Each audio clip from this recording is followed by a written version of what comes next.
Pernah nggak sih kalian ngebaca novel atau nonton film yang mana di novel dan film ini subtitlenya tuh kerasa kayak template banget.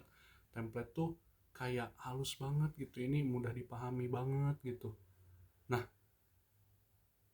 bahkan juga kita tuh sampai lupa karya novel dan film ini tuh dihasilkan oleh pembuat film yang mana ada di belahan dunia lain yang bahkan nggak tahu bahasa Indonesia sama sekali gitu. Nah, di dunia penerjemahan lama, teks yang template, teks yang lancar dan alami ini seringkali dianggap sebagai standar emas di dunia karya, jenis karya gitu, karya seni. Tapi benarkah begitu demikian? Mari kita ulik. Oke, jadi ceritanya teman-teman, pada tahun 1995 seorang pakar teori penerjemahan bernama Lawrence Venuti menerbitkan buku monumental berjudul The Translator Invisibility. Nah, Venuti membawa sebuah kritik yang mengejutkan. Dia bilang, penerjemahan yang terlalu mulus itu justru berbahaya. Mengapa? Karena di balik kenyamanan para pembaca atau para penikmat karya tersebut yang terlalu penerjemahan tersebut yang terlalu mulus itu justru berbahaya. Kenapa? Karena di balik terjemahan itu para penikmat dan para pembaca dipaksa untuk menghapus identitas budaya asli dari teks asli. Jadi ada identitas budaya asli yang sedang dihapus secara paksa ketika kita menonton dengan subtitle yang terlalu mulus itu. Dan pada kali ini aku bakal ngebedah dua ideologi besar yang bertarung di balik meja penerjemah domestikasi versus foreignisasi. Yang pertama, mari kita bahas strategi pertama, yakni domestikasi. Secara sederhana, domestikasi adalah strategi di mana penerjemah bertindak sebagai tuan rumah. Sebagai tuan rumah yang egois teman-teman. Semua keganjilan, istilah asing, dan struktur bahasa dari teks sumber sengaja dipangkas atau diganti agar pas dengan selera para pembaca, tata bahasa, dan budaya pembaca sasaran. Nah, Venuti juga meminjam kutipan dari filsuf Friedrich untuk menggambarkan hal ini. Penerjemah membiarkan pembaca setenang mungkin dan menggerakkan sang penulis ke arah pembaca. Jadi penulis asingnya yang dipaksa pulang ke budayanya sendiri, ke asal budayanya, dan berasimilasi dengan budaya kita. Nah, efeknya apa? Pembaca memang akan merasa sangat nyaman, betul.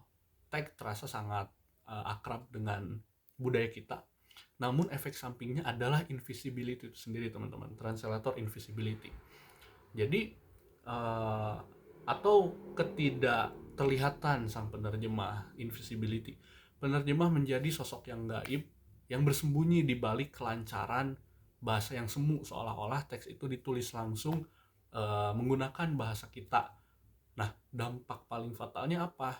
Dampak paling fatalnya adalah jejak budaya asli penulisnya akan lenyap tanpa meninggalkan jejak sama sekali. Itu adalah dampak fatal dari menghapus budaya asli pada teks terjemah. Nah, di satu sisi lain, domestikasi adalah memaksa sang penulis untuk pulang ke budaya, ke asal budayanya sendiri. Maka foreignisasi adalah lawan dari domestikasi, yakni memaksa penulis untuk pergi keluar, untuk traveling ke belahan dunia manapun untuk menemui, untuk menyesuaikan budaya sang penulis. Jadi gini teman-teman, penerjemah sengaja mempertahankan elemen-elemen khas, struktur kalimat, bahkan istilah asli dari teks sumber. Nah, hasilnya apa? Hasilnya teks terjemahan mungkin akan terasa sedikit kaku, aneh, atau memberikan resistensi perlawanan terhadap kenyamanan kita saat membaca. Kenapa? Karena penerjemahan ini tuh bukan hanya sekedar urusan memindahkan kata dari kamus, bukan hanya sekedar menerjemahkan bahasa sumber ke bahasa asli, melainkan sebuah jembatan jujur yang harus kita perlihatkan bahwa dunia ini luas, terdapat banyak kebudayaan di luar sana yang masih harus kita gali, yang masih bisa kita gali melalui foreignisasi. Nah, dan dengan foreignisasi ini kita dipaksa untuk mengakui dan menghargai terhadap budaya-budaya yang dibawa dari dunia luar ini tanpa harus menjajah mereka lewat bahasa kita, seperti itu teman-teman. Supaya lebih terbayang nih bagaimana perbedaan detail antara domestikasi dengan foreignisasi itu, mari kita ambil satu contoh. Di sini aku ngambil bahasa Inggris dulu ya. Di sini contohnya, before the exam, Clara was burning the midnight oil in her room, drinking a cup of Earl Grey. Jadi kita menggunakan pendekatan domestikasi terlebih dahulu dalam menerjemahkan teks yang tadi. Oke. Nah, ketika kita terjemahkan menggunakan pendekatan domestikasi, maka terjemahannya berbunyi seperti ini teman-teman. Sebelum ujian, Clara belajar mati-matian sampai larut malam di kamarnya sambil meminum secangkir teh hangat.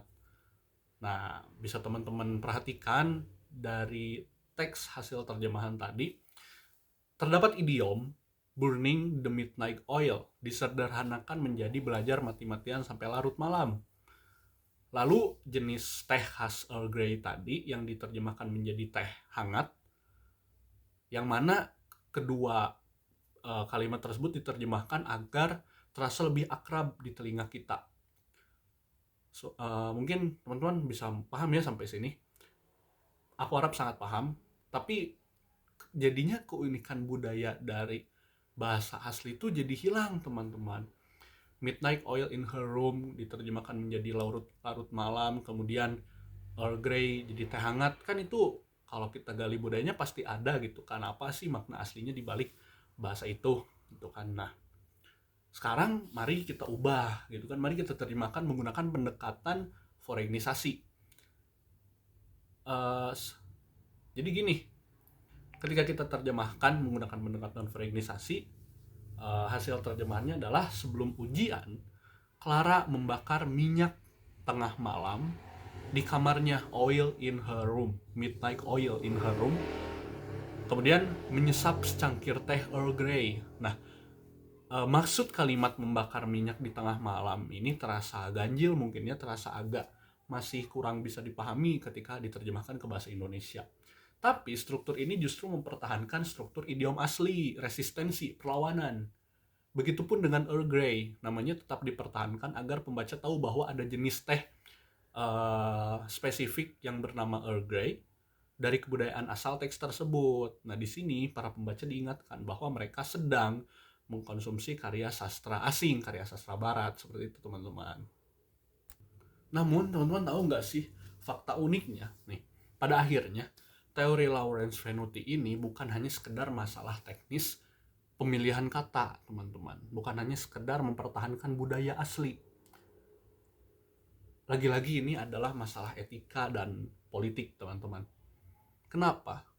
Karena pada saat itu Venuti mengkritik keras industri penerbitan di dunia barat, seperti di Amerika dan Inggris ya, khususnya barat, yang sangat gemar melakukan domestikasi. Menurut Lawrence Venuti ini, hal tersebut termasuk kepada bentuk kekerasan budaya teman-teman, yang bersifat imperialistik karena memaksa budaya lain tunduk pada standar bahasa mereka gitu. Dan ini sesuatu yang buruk gitu ya, sesuatu yang tidak seharusnya dilakukan bagi penerjemah gitu kan. Nah, lantas bagaimana? Nah, kita sebagai penerjemah atau penikmat karya terjemahan, kita ini diberi tantangan, kita ini diberi challenge untuk merefleksikan kembali apakah kita ingin terus dimanjakan oleh kenyamanan semu yang menghapus perbedaan budaya, ataukah kita siap membuka pikiran, menerima sedikit keganjilan bahasa demi menghargai identitas asli dari sebuah karya sastra di belahan dunia manapun. Nah, penerjemah yang baik tidak semestinya menghilangkan aroma asing dari teks aslinya, melainkan membiarkan kita merasakan kehadiran dunia yang berbeda. Saya Zarkasino Safri, terima kasih telah menyimak video penjelasan sedikit mengenai domestikasi dan foreignisasi ini. Semoga Anda kurang puas. Terima kasih. Assalamualaikum warahmatullahi wabarakatuh.